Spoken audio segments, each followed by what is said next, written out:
ಕೋಮುವಾದದ ವಿಕ್ಟಿಮ್ಗಳು ಕೂಡ ಅವರೇ. ಸೊ ಮನಮೋಹನ್ ಸಿಂಗ್ ಏನ್ ಮಾಡ್ಲಿಕ್ಕೆ ಆಗಲಿಲ್ಲ, ಅವರು ಅದಕ್ಕೆ ಬಲಿ. ಇವತ್ತು ನರೇಂದ್ರ ಮೋದಿ ಅವರ ದೊಡ್ಡ ವೋಟ್ ಬ್ಯಾಂಕ್ ಈ ಮಧ್ಯಮ ವರ್ಗದವರು. ಇವತ್ತಿನ ರಿಪೋರ್ಟ್ ಪ್ರಕಾರ ಸರ್ಕಾರದ ಉದ್ಯೋಗ ಇರುವುದು 2%. ಅವನು ಹೇಳಿದ ಈ ಸರ್ಕಾರ ಕರಪ್ಟ್ ಸರ್ಕಾರ, ಡೆಮೋಕ್ರಸಿನೇ ಫಾರ್ಸ್ ಆಗ್ಬಿಟ್ಟಿದೆ ಅಂತ. ಚಂದ್ರಬಾಬು ನಾಯ್ಡು ಹೇಳಿದ್ದಾನೆ, ಐ ಆಮ್ ದಿ ಸಿಇಒ ಅಂತ, ನಾನು ಚೀಫ್ ಮಿನಿಸ್ಟರ್ ಅಲ್ಲ, ನಾನು ಸಿಇಒ ಅಂತ. ಮಧ್ಯಮ ವರ್ಗವನ್ನು ಬೆಳೆಸಿದವರು ಅವರು. ಸರ್, ಈ ಮನಮೋಹನ್ ಸಿಂಗ್ ಅವ್ರ ಬಗ್ಗೆ ಇನ್ನೊಂದು ವಿಷಯ ಖಂಡಿತಕ್ಕೂ ಡಿಸ್ಕಸ್ ಮಾಡಲೇಬೇಕು. ಏನಂದರೆ, ಯಾವ ಜನ ಅಥವಾ ಯಾವ ವರ್ಗ ಅವರಿಂದ ಬಹಳ ದೊಡ್ಡ ಲಾಭವನ್ನು ಮಾಡ್ಕೊಳ್ತು. ಈಗ ಫಾರ್ ಎಕ್ಸಾಂಪಲ್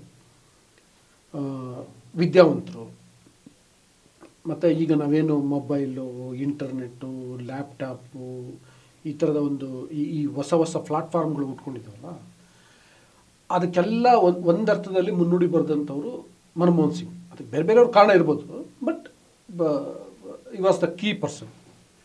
ಓಕೆ, ಬಟ್ ಇದೇ ಜನ ಅಂದರೆ ಯಾರು ಮೊಬೈಲ್ ಮುಖಾಂತರ ಲೈಫ್ ಕಂಡುಕೊಳ್ತಿದ್ದಾರೋ, ಕಂಪ್ಯೂಟರ್ ಮುಖಾಂತರ, ಲ್ಯಾಪ್ಟಾಪ್ಗಳ ಮುಖಾಂತರ, ಇಂಟರ್ನೆಟ್ ಜಗತ್ತಿನ ಮುಖಾಂತರ ಲೈಫನ್ನು ಕಂಡುಕೊಳ್ತಿದ್ದಾರೋ ಅಥವಾ ಲೈಫನ್ನು ಭಾಳ ಚೆನ್ನಾಗಿ ಮಾಡ್ಕೊಂಡಿದ್ದಾರೋ, ಅವರೇ ಮನಮೋಹನ್ ಸಿಂಗ್ ಅವರನ್ನು ಅತ್ಯಂತ ತುಚ್ಛವಾಗಿ ನಡೆಸ್ಕೊಂಡಿದ್ದಾರೆ, ಅಪಹಾಸ್ಯ ಮಾಡಿದ್ದಾರೆ.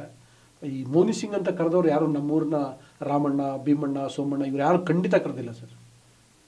ಯಾರು ಸೋಷಿಯಲ್ ಮೀಡಿಯಾದಲ್ಲಿ ಆ್ಯಕ್ಟಿವ್ ಆಗಿದ್ದಾರೋ ಅಥವಾ ಸೋಕಾಲ್ಡ್ ಎಜುಕೇಟೆಡ್ ನೌಕರ ವರ್ಗ, ವಾಟ್ಸಪ್ ಅಂಕಲ್ ಆಂಟಿಗರು, ಇವ್ರು ಕರೆದಿರೋದು ಮೋನಿ ಸಿಂಗ್ ಅಂತನೋ ಅಥವಾ ಮೋನಿ ಬಾಬಾ ಇನ್ನೊಂದೇನೋ. ಇದೊಂದು ಅತ್ಯಂತ ಕೃತಜ್ಞಾಹೀನ ಕೆಲಸ ಅಂತ ನನಗನ್ಸುತ್ತೆ. ನೀವೊಬ್ಬ ಅಬ್ಸರ್ವರ್ ಆಗಿ ಮನಮೋಹನ್ ಸಿಂಗ್ನ ಮತ್ತು ಈ ವರ್ಗವನ್ನು ನೋಡಿದವರಾಗಿ ನಿಮ್ಮ ಒಪಿನಿಯನ್ ಏನು? ನಾನು ಇದಕ್ಕೆ ಸಂಬಂಧಿಸಿದಾಗ ಒಂದು ಕಾಲಮ್ ಬರೆದಿದ್ದೆ, ನಾನು ಓದಿದ್ದೆ. ಮಾಡಿದ್ದನ್ನು ಉಣ್ಣಲೇಬೇಕಲ್ಲವೇ ಪ್ರಧಾನಿಗಳೇ ಅಂತ ಹಾಕಿದ್ದೇನೆ. ನೋಡಿ, ಆ ಕಾಲದಲ್ಲಿ ಬಹುಶಃ 2000 ಆ ಟೈಮಲ್ಲಿ 2001 ನಮ್ಮ ಮೆಕೆನ್ಸಿ ಇಂಟರ್ನ್ಯಾಷನಲ್ ಅಂತ ಒಂದು ಸಂಸ್ಥೆ ಇದೆಯಲ್ಲ, ಅದು ಒಂದು ಸರ್ವೆ ಮಾಡಿದೆ. ಆ ಸರ್ವೆ ಏನು ಹೇಳುತ್ತೆ ಅಂದರೆ, ದೇಶದಲ್ಲಿ 5 ಕೋಟಿ ಜನ ಮಧ್ಯಮ ವರ್ಗದವರು ಇದ್ದರು ಅಂತ, 2001, 2002. ಆ ಸರ್ವೆ ಏನು ಹೇಳಿದೆ ಗೊತ್ತಾ, 2025 ಹೊತ್ತಿಗೆ ಈ ದೇಶದಲ್ಲಿ 58 ಕೋಟಿ ಮಧ್ಯಮ ವರ್ಗದ ಕುಟುಂಬಗಳು, ಮಧ್ಯಮ ವರ್ಗದ ಜನ ಬರ್ತಾರೆ. ಅಂದರೆ ಒಟ್ಟು ಪಾಪ್ಯುಲೇಷನ್ 41% ಆಗ್ತದೆ. ಸರ್ ಪ್ಲೀಸ್ ರಿಪೀಟ್ ಮಾಡಿ. ಆ ಸರ್ವೆ ಬಂದಿದ್ದು 2001 ಆಸ್ಪಾಸ್ನಲ್ಲಿ. ಇದು ಯಾವ ಟೈಮ್ ಅಷ್ಟೊತ್ತಿಗೆ 2025 ಟೈಮ್ಗೆ ಆಗುತ್ತೆ ಅಂತ ಹೇಳಿರೋರು. ಈ ಮನಮೋಹನ್ ಸಿಂಗ್ ಕಾಲದಲ್ಲಿ ಈಗ ನೀವು ಬಡವರು ಸೀದಾ ಹೋಗಿ ಶ್ರೀಮಂತರಾಗೋದಿಲ್ಲ, ಅವರು ಮೊದಲು ಮಧ್ಯಮ ವರ್ಗಕ್ಕೆ ಬರ್ತಾರೆ. ನೀವು ಕೆಳ ಮಧ್ಯಮ ವರ್ಗ, ಆ ನಂತರ ಮಧ್ಯಮ ವರ್ಗಕ್ಕೆ ಬರ್ತಾರೆ. ಅವ್ರು ಏನು ಹೇಳ್ತಾರೆ ಅಂದರೆ, 2 ಲಕ್ಷದವರೆಗಿನ 10 ಲಕ್ಷದವರೆಗಿನ ಸಂಬಳದವರು ಇವರು ಅಂತ ಈ ಮಧ್ಯಮ ವರ್ಗ. ಆ ಕಾಲದಲ್ಲಿ ವರ್ಷಕ್ಕೆ ಆ ರೀತಿ ಸಂಬಳದವರು ಅಂತ. ನಿಮ್ಮ LPG ಇದೆಯಲ್ಲ, ಲಿಬರಲೈಜೇಷನ್, ಗ್ಲೋಬಲೈಜೇಷನ್ ಆ್ಯಂಡ್ ಪ್ರೈವೇಟೈಜೇಷನ್, ಇದರ ಪಿತಾಮಹ ಡಾಕ್ಟರ್ ಮನಮೋಹನ್ ಸಿಂಗ್. ಸೊ ಪ್ರೈವೇಟೈಜೇಷನ್ ಶುರುವಾಯಿತು, ಖಾಸಗೀಕರಣಗಳು ಶುರುವಾಯಿತು, ಆಮೇಲೆ ಡಿಸ್ಇನ್ವೆಸ್ಟ್ಮೆಂಟ್ ಶುರುವಾಯಿತು.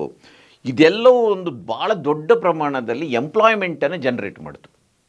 ಪ್ರೈವೇಟ್ ಸೆಕ್ಟರಲ್ಲಿ ಎಂಪ್ಲಾಯ್ಮೆಂಟ್ ಜನರೇಟ್ ಮಾಡಿದ್ರು, ಗೌರ್ಮೆಂಟ್ ಅಲ್ಲ, ಪ್ರೈವೇಟ್ ಮಾಡಿದರು. ಇದರ ಎಲ್ಲ ಬೆನಿಫಿಷಿಯರಿಗಳು ಈ ಮಧ್ಯಮ ವರ್ಗದವರು. ಇದು ಒಂದು ಭಾಳ ದೊಡ್ಡ ವೋಟ್ ಬ್ಯಾಂಕ್ ಆಗಿ ಮನಮೋಹನ್ ಸಿಂಗ್ ಅವರನ್ನು ರಕ್ಷಣೆ ಮಾಡಬೇಕಿತ್ತು. ಆಯಿತು, ನಾನು ಯಾವಾಗ ಬರೆದೇನೆ ಅದರ ನಂತರ ಮನಮೋಹನ್ ಸಿಂಗ್ ವಿರುದ್ಧ ಈ ಆ್ಯಂಟಿ ಕರಪ್ಷನ್ ಮೂವ್ಮೆಂಟ್ ಆದಾಗ ಅದರಲ್ಲಿ ಇದ್ದವರೆಲ್ಲರೂ ಕೂಡ ಮನಮೋಹನ್ ಸಿಂಗ್ನ ರಿಜಿಮ್ನಲ್ಲಿ ಅವರು ಸೃಷ್ಟಿ ಮಾಡಿದ ಮಧ್ಯಮ ವರ್ಗದವರು, ಅವರೇ ತಿರುಗಿ ಬಿದ್ದರು ಇವರಿಗೆ. ಈ ಮಧ್ಯಮ ವರ್ಗದ ಹೇಗಿದೆ ಅಂದರೆ, ನೀವು ಹೇಳಿದ್ರಲ್ಲ, ಇವತ್ತಿಗೂ ಕೂಡ ಇವತ್ತು ನರೇಂದ್ರ ಮೋದಿಯವರ ದೊಡ್ಡ ವೋಟ್ ಬ್ಯಾಂಕ್ ಈ ಮಧ್ಯಮ ವರ್ಗದವರು, ಖಾಸಗಿಯಲ್ಲಿ ಕೆಲಸ ಮಾಡ್ತಾ ಇರುವವರು. ಇವತ್ತಿನ ರಿಪೋರ್ಟ್ ಪ್ರಕಾರ ಸರ್ಕಾರದ ಉದ್ಯೋಗ ಇರೋದು 2%, 98% ಉದ್ಯೋಗ ಖಾಸಗಿಯಲ್ಲಿದೆ.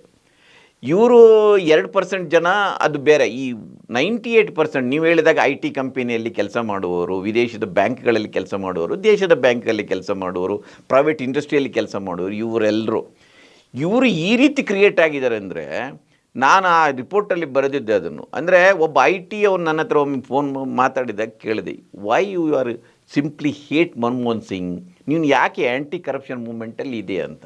ಅವನು ಹೇಳಿದೆ, ಈ ಸರ್ಕಾರ ಕರಪ್ಟ್ ಸರ್ಕಾರ, ಡೆಮೋಕ್ರಸಿನೇ ಫಾರ್ಸ್ ಆಗಿಬಿಟ್ಟಿದೆ ಅಂತ. ಅವನು ಏನು ಹೇಳ್ತಾನೆ ಅಂದರೆ, ನೋಡಿ, ನಾನು ಮನೆಯಲ್ಲಿರೋದು ನನ್ನ ಪ್ರೈವೇಟ್ ಲೇಔಟಲ್ಲೇ ಪರ್ಚೇಸ್ ಮಾಡಿದ ಮನೆಯಿಂದ, ಬಿಡಿಯೋದು ಮತ್ತೊಂದು ಕೊಟ್ಟ ಜಾಗದಲ್ಲಿ ಅಲ್ಲ.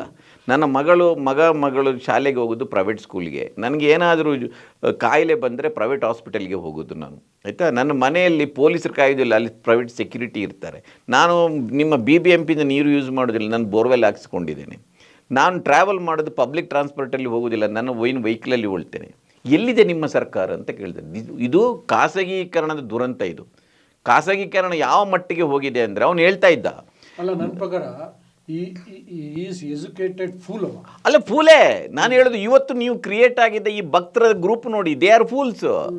ಅವನೇನು ಹೇಳ್ತಾನೆ ಗೊತ್ತಾ, ನನಗೆ ಸರ್ಕಾರ ಎದುರಾಗೋದು ಎರಡೇ ಸಂದರ್ಭಗಳಲ್ಲಿ. ಒಂದು, ನಾನು ರೋಡಲ್ಲಿ ಹೋಗುವಾಗ, ರೋಡಲ್ಲಿ ಹೋದಾಗ ನಾನು ಟ್ರಾಫಿಕ್ ರೂಲ್ ವೈಲೇಟ್ ಮಾಡಿದರೆ ಪೊಲೀಸ್ ಬರ್ತಾನೆ, ಅವನು ನಿಮಗೆ ರಿಸಿಪ್ಟ್ ಕೊಡೋದಿಲ್ಲ, ಅವನು ಲಂಚ ಕೇಳ್ತಾನೆ. ಸೊ ಗೌರ್ಮೆಂಟ್ ಅಂದರೆ ಕರಪ್ಷನ್ ಅಂತ. ಆಮೇಲೆ ನೀವು ಬೇರೆ ಏನು ಪ್ರೈವೇಟಲ್ಲಿ ಮಾಡ್ಬೋದು, ನಿಮ್ಮ ಡೆತ್ ಮತ್ತು ಬರ್ತ್ ಸರ್ಟಿಫಿಕೇಟ್ಗೆ ನೀವು ಅಲ್ಲೇ ಹೋಗಬೇಕು, ನಿಮ್ಮ ಪ್ರಾಪರ್ಟಿ ರಿಜಿಸ್ಟರ್ ಮಾಡಬೇಕಾದ್ರೆ ಅಲ್ಲೇ ಹೋಗಬೇಕು. ನಿಮಗೆ ಗೊತ್ತಿದೆ ಸಬ್ ರಿಜಿಸ್ಟರ್ ಆಫೀಸ್ ಹೇಗಿದೆ ಅಂತ. ಸೊ ಅವನು ಈ ಕರಪ್ಷನ್, ಆ್ಯಂಟಿ ಕರಪ್ಷನ್ ಮೂವ್ಮೆಂಟಲ್ಲಿದ್ದವರ ಜೊತೆ ನಾನು ಮಾತಾಡಿದ್ದು, ಅವರು ಹೇಳ್ತಾ ಇರೋದು ಅಂದರೆ ಸರ್ಕಾರ ಅಂದರೆ ಕರಪ್ಷನ್ ಅಂತ. So they are for the privatisation. ಸರ್ಕಾರವನ್ನು ಅಂದರೆ ಇಡೀ ಸರ್ಕಾರ ಕೂಡ ಪ್ರೈವೇಟ್ ಸೆಕ್ಟರ್ಗೆ ನೀವು ಅದನ್ನು ಹ್ಯಾಂಡ್ ಓವರ್ ಮಾಡಿಬಿಟ್ರೆ ಒಳ್ಳೆ. ಅಂದರೆ ನಮಗೆ ಈಗ ನೋಡಿ, ಚಂದ್ರಬಾಬು ನಾಯ್ಡು ಹೇಳಿದ್ದಾನೆ, ಐ ಆಮ್ ದಿ CEO ಅಂತ. ನಾನು ಚೀಫ್ ಮಿನಿಸ್ಟರ್ ಅಲ್ಲ, ನಾನು CEO ಅಂತ. ಅದರಿಂದ ದೇಶವನ್ನು ಮುನ್ನಡೆಸಲಿಕ್ಕೆ ನಾರಾಯಣ ಮೂರ್ತಿ ಅಂಥ CEOಗಳೆಲ್ಲ ಬೇಕು. ಇದು ಇವರು ಸೃಷ್ಟಿ ಮಾಡಿದ ಮಧ್ಯಮ ವರ್ಗದ ಇದು. ನೀವು ಹೇಳ್ತಿರಲ್ಲ, ಮಧ್ಯಮ ವರ್ಗ ಯಾವ ರೀತಿ ಇವತ್ತು ಒಂದು ಇಡೀ ವಾಟ್ಸಪ್ ಯೂನಿವರ್ಸಿಟಿಯನ್ನು ಏನು ಕ್ರಿಯೇಟ್ ಮಾಡಿದೆ, ಅದು ಇವತ್ತು ನಿನ್ನೆ ಹುಟ್ಟುಕೊಂಡವರಲ್ಲ. ಅವರು 90s ಈ ಹೊಸ ಆರ್ಥಿಕ ನೀತಿಯ ಬೆನಿಫ್ಯಾಕ್ಟರ್ಗಳು. ನೋಡಿ, ಅದು ಎರಡಕ್ಕೂ ಸಂಬಂಧ ಇದೆ. ಯಾವುದಕ್ಕೆ? ನಿಮ್ಮ ಬಂಡವಾಳವಾದ ಮತ್ತು ಕೋಮುವಾದಕ್ಕೆ, ಆಯಿತಾ. ನಿಮ್ಮ ಈ ಬಂಡವಾಳದ ಬೆನಿಫಿಷಿಯರಿಸಿಗಳು ಮತ್ತು ಕೋಮುವಾದದ ಬೆನಿಫಿಷಿಯರಿಸಿಗಳು ಮತ್ತು ಬಂಡವಾಳವಾದದ ವಿಕ್ಟಿಮ್ಗಳು ಮತ್ತು ಕೋಮುವಾದದ ವಿಕ್ಟಿಮ್ಗಳು ಒಂದೇ. ನೋಡಿ, ಬಂಡವಾಳದ ವಿಕ್ಟಿಮ್ಗಳು ಕೂಡ ಬಡವರು, ಅಲ್ಪಸಂಖ್ಯಾತರು, ದಲಿತರು ಎಲ್ಲ. ಸೊ ಕೋಮುವಾದದ ವಿಕ್ಟಿಮ್ಗಳು ಕೂಡ ಅವರೇ, ಬೆನಿಫಿಷಿಯರೀಸ್ ಕೂಡ ಅವರೇ. ಇದು ಸೃಷ್ಟಿಯಾಗಿರೋದು. ಇದು ಮನಮೋಹನ್ ಸಿಂಗನ್ನು ಏನು ಮಾಡ್ತಾ ಅಂದರೆ, ನಿಮ್ಮ 2G ಕಾಮನ್ವೆಲ್ತ್ ಎಲ್ಲ ಬಂದಾಗ ಯಾರು ಇವರು ಸೃಷ್ಟಿ ಮಾಡಿ ಇವರನ್ನು ಸಬಲೀಕರಣ ಮಾಡಿದಾರ, ಅವರೇ ಇವರ ವಿರುದ್ಧ ತಿರುಗಿ ಬಿದ್ದರು. ಅವ್ರು ತಿರುಗಿ ಬಿದ್ದಿದ್ದಲ್ಲ, ಅವ್ರು ಬೇರೆಯವರ ಕೈಯಲ್ಲಿ ಟೂಲ್ ಆಗಿಬಿಟ್ರು. ಸೊ ಮನಮೋಹನ್ ಸಿಂಗ್ ಏನು ಮಾಡಲಿಕ್ಕಾಗಲಿಲ್ಲ, ಅವರು ಅಧಿಕ ಬಲಿಯಾದರು.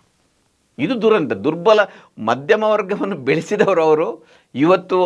ಆದರೆ ಅದೇ ಮಧ್ಯಮ ವರ್ಗವನ್ನು ಉಳಿಸಿದವರು ಎಕ್ಸಾಕ್ಟ್ಲಿ ಸತ್ತೋಗದ ರೀತಿಯಲ್ಲಿ ಉಳಿಸ್ತಾರೆ. ಈಗ ಜಸ್ಟ್ ಸುಮ್ಮನೆ ಇಮ್ಯಾಜಿನ್ ಮಾಡ್ಕೊಳ್ಳಿ ಸರ್, ಆ ಥರದ ಒಂದು LPG ಇಂಪ್ಲಿಮೆಂಟೇಷನ್ ಆಗದೇ ಇದ್ದಿದ್ರೆ ಬಹುಶಃ ನಾವಿಬ್ರು ಹಿಂಗೆ ಕೂತ್ಕೊಂಡು ಮಾತಾಡೋದು. ನನ್ನ ಪ್ರಕಾರ ಈ ಕ್ಯಾಮ್ರಾಗಳೆಲ್ಲ ಹೌದು. ಆಮೇಲೆ ಕಮ್ಯುನಿಕೇಷನ್ ಹಿಂಗೆ ಫೋನ್ ಮುಖಾಂತರ ಇನ್ನೊಂದು ಇವೆಲ್ಲ ಸಾಧ್ಯ ಆಗ್ತಿರ್ಲಿಲ್ಲ. ಇವತ್ತು ಈ ಇಂಟರ್ನೆಟ್ ಅಥವಾ ಈ ಆ್ಯಕ್ಚುಲಿ ಅದು IT ಇದೆಲ್ಲ ಭಾಳ ಆಯ್ತಲ್ಲ, ಅದು ಎಷ್ಟು ಸಹಸ್ರ ಸಂಖ್ಯೆಯಲ್ಲಿ ಉದ್ಯೋಗ ಸೃಷ್ಟಿ ಮಾಡಿದೆ. ನೋಡಿ, ಮನಮೋಹನ್ ಸಿಂಗಿನ ಬದುಕಲ್ಲಿ ಎರಡು ರೋಲ್ ಇದೆ. ಒಂದು ಆ್ಯಸ್ ಎ ಫೈನಾನ್ಸ್ ಮಿನಿಸ್ಟರ್, ಇನ್ನೊಂದು ಆ್ಯಸ್ ಎ ಪ್ರೈಮ್ ಮಿನಿಸ್ಟರ್. ಅವರು 91ನಲ್ಲಿ ನರಸಿಂಹರಾವ್ ಭಾಳ ಜಾಣ ಬ್ರಾಹ್ಮಣ ಅವರು, ಆಯಿತಾ.